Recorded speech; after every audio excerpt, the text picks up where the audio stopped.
धड़ाम।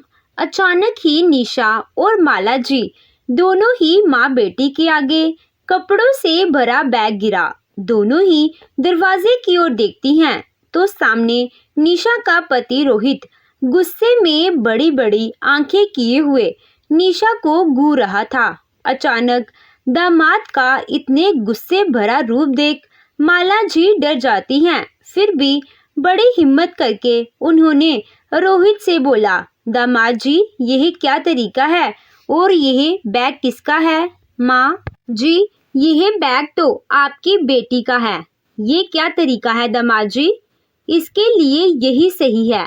आज तो मैं कपड़ों से भरा बैग फेंका हूँ। अगर आपकी बेटी की यही हरकत रही तो पूरे रास्ते मैं इसे थप्पड़ से मारते हुए मैं यहाँ पर फेंक कर चला जाऊंगा। बस दामाद जी बहुत बोल लिया आपने। जुबान संभाल कर बोलिए आप। मेरी बेटी के बारे में बात कर रही हैं। बेटी है वह अब मेरी, आपके घर की नौकरानी नहीं। इसका मतलब ये नहीं है कि आप जैसे चाहें उसे वैसे रखेंगे। हम अभी हैं हमारी बेटी के साथ। आप ऐसा कुछ भी नहीं कर सकते हैं, समझे आप? जी माँ जी बिल्कुल समझ गया। और आज तक तो जो नहीं समझा था, आज आपकी बात सुनकर आपकी हरकत देखकर वह भी समझ गया। जब माँ ही ऐसी है तो बेटी से उम्मीद करना ही बेकार है। सही कहा आपने। आपने अपनी बेटी को बचा रही हैं तो आप अपनी बेटी को अपने पास ही रखिए। निशा तुम खबरदार जो आइंदा से मेरे घर के दरवाजे पर कदम रखने की कोशिश की तो हमसे बुरा कोई नहीं होगा। दिन रात तुम्हें मायके में आने का नशा चढ़ा रहता है। बस रात बिताने के लिए तुम ससुराल जाती हो। पास में मायका है तो उसका भरपूर फायदा उठा रही हो। जब जी में आता है मुंह उठाकर चली आती हो। बिल्कुल भी शर्म नाम की चीज नहीं रह गई है। तुम्हें घर गृहस्थी के लोगों से दुख सुख से कुछ मतलब नहीं है तो आज के बाद तुम यही रहोगी। मेरे से, मेरे परिवार से, मेरे घर से तुम्हारा कोई नाता रिश्ता नहीं है। कहते हुए रोहित जाने लगा। तभी पीछे से निशा के पापा उमेश जी ने रोहित को बोले, बेटा सुनो। अरे सुनो तो सही, क्या बात हुई है? इन दोनों को छोड़ो, कम से कम मुझे बता दो। उमेश जी की बात सुन रोहित थोड़ा नॉर्मल हो गया क्योंकि उसे पता था उस घर में उमेश जी की नहीं बल्कि माला जी की ही चलती है। थोड़ा नॉर्मल होते हुए रोहित ने उमेश जी से कहा, पापा जी आपको पता है ना 10 कदम पर ही मेरा घर है और शादी को पूरे 2 साल होने को आए हैं। निशा कभी भी पूरे दिन ससुराल में नहीं रहती है। रोज सुबह यह चली जाती है और फिर रात को जाती है। यही इसका रोज का है। पर माँ अकेली घर में रहती हैं। पापा नहीं हैं, मैं ऑफिस चला जाता हूँ। निशा ने कभी भी मेरे माँ के बारे में नहीं सोचा। माँ भी उसे कुछ नहीं कहती। यह सोचकर कि धीरे धीरे वह अपनी जिम्मेदारी समझ जाएगी। लेकिन नहीं, इसे तो कुछ समझ में नहीं आता है। 1-2 बार माँ निशा को मना भी किया था, रोज रोज मायके मत जाया करो। आपको पता है ना निशा ने कितनी लड़ाइयाँ की थी माँ से। लेकिन आज मैंने इसे मना किया था कि आज मायके मत जाना क्योंकि माँ की तबीयत ठीक नहीं है। उन्हें तेज बुखार हुआ है। 1 गिलास पानी भी उठाकर पीना उसके लिए मुश्किल है। मैं इसे मना करके ऑफिस गया था। इसके बावजूद भी मेरे ऑफिस जाते ही यह तुरंत मायके चली गई। अब आप ही बताइए ऐसे में मैं क्या करता? अपनी माँ को अकेले मरने के लिए छोड़ दूं? रोहन की बात सुनकर उमेश जी चुप हो गए। रोहित की एक एक बात सही थी। वह अपनी जगह बिल्कुल सही था। रोहित की तरह उमेश जी भी अपनी पत्नी और बेटी से परेशान हो चुके थे। ना निशा उनकी सुनती थी, ना माला जी सुनती थी। लेकिन वहीं पर पास में बैठा उमेश जी के बेटे नील ने जब अपने जीजा जी की बात सुनी तो उसे निशा और अपनी माँ के ऊपर बहुत गुस्सा आया। रोहित को समझा बुझाकर भेजने के बाद नील सीधे अपनी माँ माला जी और निशा के पास जाता है, जो हॉल में बैठी रोहित के व्यवहार को लेकर दुखी होकर बातें कर रही थी। निशा रो रो कर माँ को अपना दुख बता रही थी। उसका कहना था कि रोहित ने सारा कुछ अपनी माँ के कहने पर किया है। रोहित की माँ की कोई तबीयत खराब नहीं है, वह जानबूझकर नाटक कर रही हैं हम दोनों के बीच में झगड़ा कराने के लिए। निशा की बात सुन नील वहीं से गुस्से में अपनी पत्नी खुशी को बुलाता है और कहता है, खुशी, आज के बाद तुम अपना और मेरा मम्मी पापा का खाना बनाओगी और एक भी रोटी ज्यादा नहीं बननी चाहिए, उतनी ही बननी चाहिए जितना हम चारों खा सके। किसी पांचवे के लिए तुम्हें खाना बनाने की जरूरत नहीं है, ना काम करने की जरूरत है। तुम किसी के नौकर नहीं हो। अचानक ही बेटे का बदला रूप देखकर माला जी हैरान हो जाती हैं। वह हैरानी से नील से कहती हैं, अरे बेटा रोहित, क्या कम था जो तुम भी शुरू हो गए। एक अपने जीजा जी को देखो, अपनी पत्नी के पैरों की जुत्ती तक नहीं समझता है, और एक तुम हो कि जोरू के गुलाम बन रहे हो। तुम्हारा दिमाग काम नहीं कर रहा है। 4 नहीं, हम 5 लोग हैं इस घर में। निशा भी है, दिखाई नहीं दे रहा है। नहीं माँ, बिल्कुल दिखाई नहीं दे रहा है। निशा की शादी हो गई है, वह अपने घर में रह सकती है। रोज रोज यहाँ पर आने की जरूरत नहीं है, और अगर इसे रोज रोज ही यही रहना है तो अपना काम खुद करे, खाना भी खुद बनाए, खाए, बर्तन भी साफ करे, किचन भी साफ करे। मेरी पत्नी नौकर नहीं है इसकी, जो इसके लिए नए नए तरह तरह के पकवान बनाएगी। और अगर आपको भी दिक्कत है तो आप खुद अपना और निशा दोनों का खाना बना लो, और आज के बाद निशा की और मेरी पत्नी की तुलना मत करना। भैया, यह आपको क्या हो गया है? आप तो ऐसे नहीं थे। आप माँ से ऐसे कैसे बात कर सकते हो? और भाभी के होते हुए माँ खाना क्यों बनाएगी? क्या फायदा बहू होने का? अच्छा, तुझे भाभी के टाइम पर तो बहू का फर्ज बड़ा अच्छे से याद है, और खुद के टाइम पर बहू का फर्ज भूल जाती हो।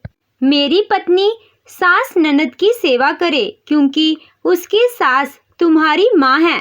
तुमने कितनी की अपनी सास की सेवा? बीमार सास को छोड़कर यहीं पर आकर चुगली करते हुए तुम्हें शर्म नहीं आ रही?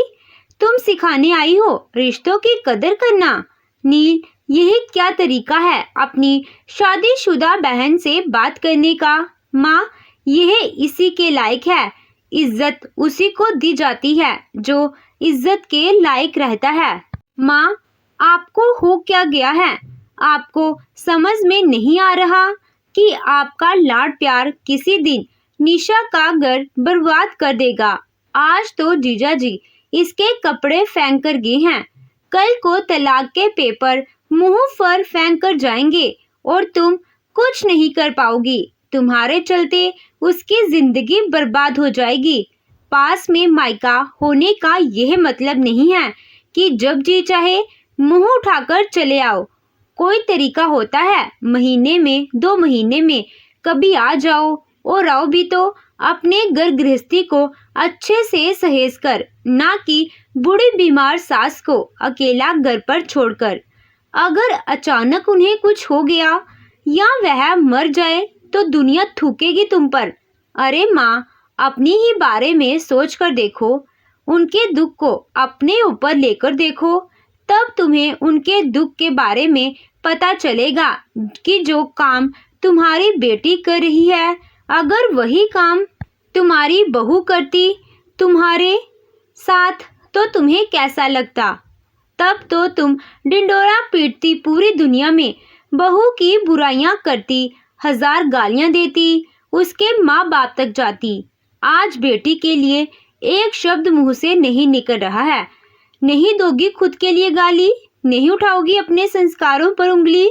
आज मैं जरा सा बोल दिया खुशी को कि खुशी खाना नहीं बनाएगी तो तुम्हें बुरा लग रहा है, क्यों बनाएगी वह खाना?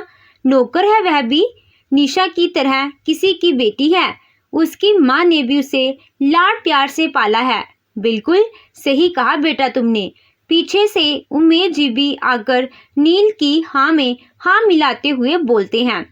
बिल्कुल सही कहा तुमने बहू, आज के बाद तुम बस मेरा, अपना और नील का ही खाना बनाओगी, अपनी सास का भी खाना नहीं बनाओगी।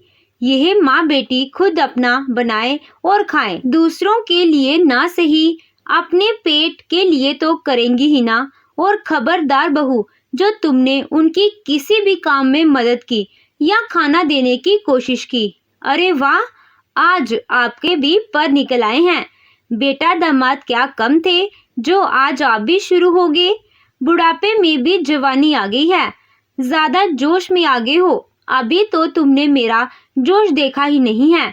अगर अभी मैं अपने पर आ गया ना तो 2 मिनट नहीं लगेंगे दामाद जी की तरह तुम्हें कपड़े के साथ घर से बाहर निकालने में। अभी मैं सही सलामत हूँ और इस घर का मालिक हूँ, खुद का ख्याल भी रख सकता हूँ। इसीलिए मुझे भी तुम्हारी कोई जरूरत नहीं है, जैसे तुम्हारे दामाद को जरूरत नहीं रह गई है तुम्हारी बेटी की, वैसे ही मुझे भी जरूरत नहीं है। और यह घर भी मेरा है। 2 मिनट के अंदर ही माँ बेटी को घर से बाहर निकाल दूंगा। इसीलिए जुबान पर लगाम दो और अपने खाने पीने का व्यवस्था खुद कर लो। आज जिंदगी में पहली बार उमेश जी ने गुस्से बात की थी। एक तरफ बेटा आग का गोला बन पड़ा है, दूसरी ओर पति अंगारों की तरह दहक रहा है।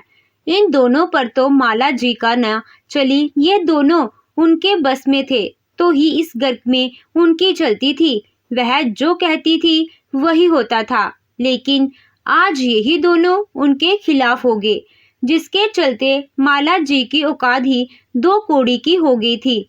तब माला जी खुद के लिए ही कुछ नहीं कर पाती तो भला बेटी को कैसे इस घर में रख पाएगी। घर का तालाब भरा माहौल देखकर, बेटी और पति का गुस्सा देख उनके मुंह न लगे उन्होंने बेटी को समझा बुझाकर ससुराल भेजने में ही भलाई समझी। तुरंत ही फोन उठाकर रोहित को फोन लगाया, उनसे माफी मांगी और उन्हें आश्वासन भी दिया कि आज के बाद निशा बस महीने में 1 दिन के लिए ही उनसे मिलने आया करेगी। फोन रखकर माला जी ने तुरंत ही कहा, बेटा देख, दामाद का गुस्सा तो तुम देख ही रही हो ना तो तुम दामाद जी को समझा सकती हो और ना ही मैं तुम्हारे भाई और पापा को। अरे यह तीनों ही हम दोनों के खिलाफ हो गए हैं। जैसे दामाद जी ने तुम्हें घर से निकाल दिया, अगर तुम्हारे पापा ने और भैया ने मुझे निकाल दिया तो फिर हम कहाँ जाएंगे। और तुम्हारे पापा का गुस्सा देखकर तो मुझे नहीं लगता है कि वह ज्यादा दिन तक हम दोनों को यहाँ रहने भी देंगे। आज तो खाना अलग करवाया है बेटा, भलाई इसी में है कि तुम अपनी गृहस्थी पर ध्यान दो। फोन पर तो बातें करते रहेंगे। मैंने दामाद जी को साफ साफ बोल दिया है कि तुम महीने में बस 1 दिन आओगी, तो बेटा महीने में बस 1 दिन ही हम मिलेंगे। रोज रोज आने से दोनों ही घर बर्बाद हो रहे हैं और मैं इस बुढ़ापे में डर डर की ठोकरें नहीं खाना चाहती। इसका बनाना खुद का खाना हमसे नहीं होगा। एक तो पहले से ही माहौल इतना बिगड़ा हुआ था, दूसरा पति, पापा और भैया सबका व्यवहार देखे निशा को लगा कि सच में अगर रोहित की तरह भैया और पापा ने भी माँ के साथ उसे घर से निकाल दिया तो फिर वह कहाँ जाएगी। ससुराल वाले भी उसके खिलाफ हैं, मायके वाले भी उसके खिलाफ। अब तो कोई रास्ता ही नहीं था। हार कर मजबूरी में ही सही, निशा ने रोते हुए अपना बैग उठाया और चली गई अपने ससुराल। ना निशा को छोड़ने नील गया और ना ही उमेश जी गए और ना ही रोहित आया। निशा को अपनी गलती खुद ही सुधारनी थी। जिस मायके का घमंड था, आज वह मायका भी उसे बेगाना लगने लगा था। तो दोस्तों, आपको ये कहानी कैसी लगी? कमेंट करके अपने विचार जरूर दीजिएगा। कहानी अच्छी लगी हो तो वीडियो को लाइक कीजिएगा। अगर आप हमारे चैनल पर नए हैं तो प्लीज़ चैनल को सब्सक्राइब ज़रूर कीजिएगा। Thank you.